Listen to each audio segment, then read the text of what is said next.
We are so pleased you are joining us today on Take 10, our podcast available wherever you get your podcasts. I'm Ron Aaron, along with our co-host, Tina Smith, sitting in for Carol Zernial. Tina is Senior Director of Caregiver Program Operations through the WellMed Charitable Foundation. Tina holds a bachelor's degree in psychology and a master's degree in social gerontology. And Dr. Jamie Huysman, nationally known psychotherapist and expert on caregiving, as well as understanding addictions. And Dr. Jamie, Tina was mentioning to me off the air, one of the big challenges for caregivers is asking for help, knowing you may need help, and accepting help. What's the barrier there? Big time barrier. They're usually clinical barriers, Ron. I mean, literally in our own house, I mean, it often feels like when we were raised, this is so critical for us to understand. We're not necessarily 60, 70, 80-year-old thinkers when we're taking care of our loved ones. We're still that child with fight, flight, freeze response in our minds. And family members that we had watched, certainly in childhood, that we modeled, asking for help was really not that acceptable. Reaching out, having somebody come under your tent, or knowing what was going on in your house, that was not behavior that was really modeled greatly. So it didn't become high value. Whereas when I work with leaders at WellMed, or I work with caregivers, I always say to them, reaching out for help literally is a superpower. Being vulnerable enough to know that you need to be able to bring in a whole quarterback, a whole team, if you're a quarterback, is a powerful trait. But at childhood, or as we grow up, unfortunately, we never really put a premium on that. And we watched a lot of closed up people who were just recreating their family dramas and traumas, unfortunately, as models. And Tina, what do you hear from caregivers when they clearly need help?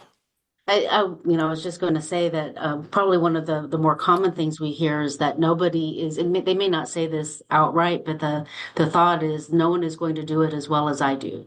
I'm the only one that can provide care to my mom or dad. And so they go into it thinking that they are the ones that have to provide all the help, which is a challenge. This job is too big to do on your own.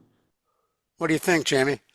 No, that's an absolute truism. Unfortunately, it's also the one that allows us to break down, go on our knees, fall apart, and that terrible trend where caregivers die before their loved ones. It's the prescription for that. We cannot do anything on our own. Every time we hear that, either in politics or we follow some person off of a cliff that says that they can do it on their own, they're simply human beings. They're not human doings. And we're very complicated kind of organisms. We deal with our mind, our body, spirit. We deal with all the input from family that has come through for years.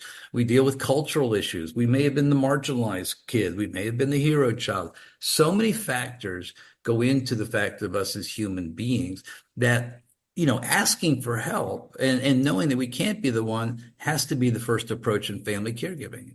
Calling a long distance caregiver, calling your church or synagogue or somebody for respite, being able to say, I cannot do it all on my own, but I'm capable of facilitating this. I can conduct this orchestra, but I can't play all the music. And what a lot of caregivers go through, Tina, they don't know where to go for help if they finally agree they need help. Exactly. They're really, they're not alone. They really aren't alone in doing this. There's professional help. There's agencies out there that can help them. But also, Jamie alluded to it, they're the managers of the care. They know what needs to happen, down from the grocery shopping to the hands-on care to all of that, the bill paying. And so delegating some of those jobs, being willing to let go of some of those jobs and let somebody else do them is critical. I heard from one caregiver one time, she wrote down all of the tasks that needed to be done on index cards. And anytime someone asked her, let me know if there's anything I can do, she would give them an option to pick one of those index cards for them to help her in whatever that was. And so, I like that. Take a card, any card. Exactly. And so that's just one less thing they have to worry about, even if it's mowing the grass or somebody stopping by the grocery store and picking up a gallon of milk, whatever that is, that's just one less thing that they have to do. Ron, also learning to actually provide care, be your own caregiver for your own mental health, your own stress, looking inside yourself. It teaches us a lot because many of us associate help with being weak or needy or incompetent. Well, why don't we start first with ourselves and start feeling the changes inside of ourselves?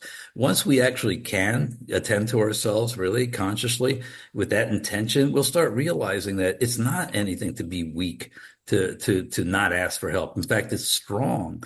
And that's what we got to keep getting out of our mind and keep reinforcing in caregivers everywhere we meet them. And our physicians have to too, is it's a superpower to reach out for help. You've got your primary care doctor, you've got caregiver SOS, you've got family members, you've got therapists. This is going to take all of that if you're going to not just help yourself, but allow your caree to be safe while they have a chronic, acute, or terminal illness. We'll pick up the discussion in just a moment, but let me let folks know who may have just joined us. You're listening to Take 10. I'm Ron Aaron, along with our co-host today, Tina Smith, filling in for Carol Zernial and Dr. Jamie Huysman. And Jamie, when you become a caregiver, unless you are a trained medical professional, a social worker, what have you, there are a lot of tasks you will have to do that you have no idea how to do. How do you learn?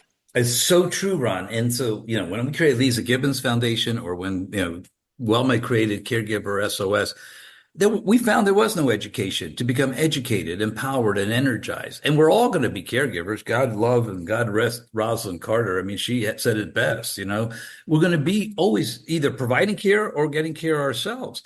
So the most important thing is we have to literally find out about how, to take care of ourselves. The most important thing, I think, is to create a supportive network first and foremost, even before you become a caregiver. I always say, get yourself therapy beforehand. Intervention, and when crisis happens, is not the time.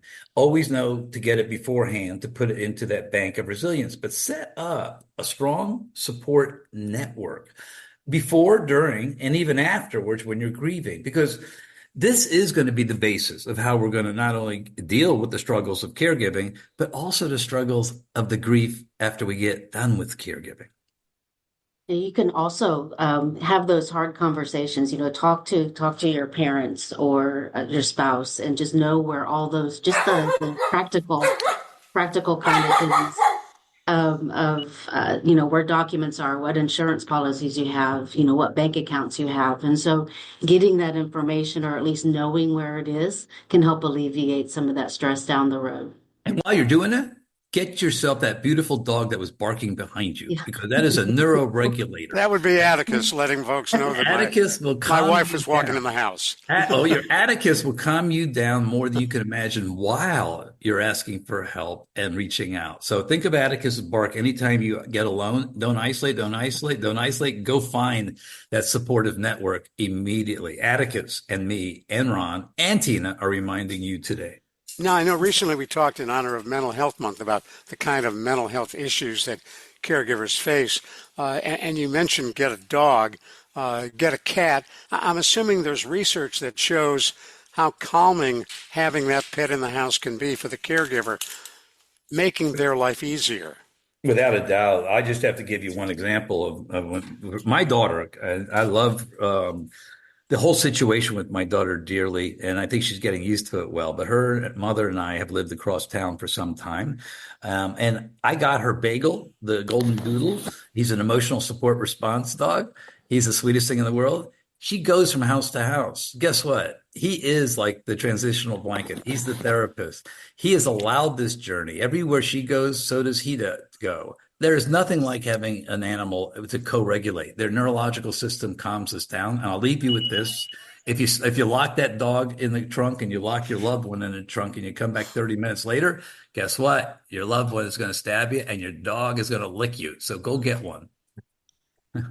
And it doesn't have to be a trained support dog like Bagel, your golden doodle. No, it's just like humans. It's a neuroregulator. So it has to be another nervous system. And there's a beauty of an animal that comes and really calms and either purrs or barks or loves it when you walk in. They don't really have the memory that you've been gone for a long time. So they teach us unconditionally what really being calm is. But don't rely that only as a caregiver. Just have that allowing you to get strength while you set up that support network, and call Caregiver SOS as well. Perfect. Dr. Jamie, Tina Smith, thank you both. Thanks for joining us today on Take 10. I'm Ron Aaron.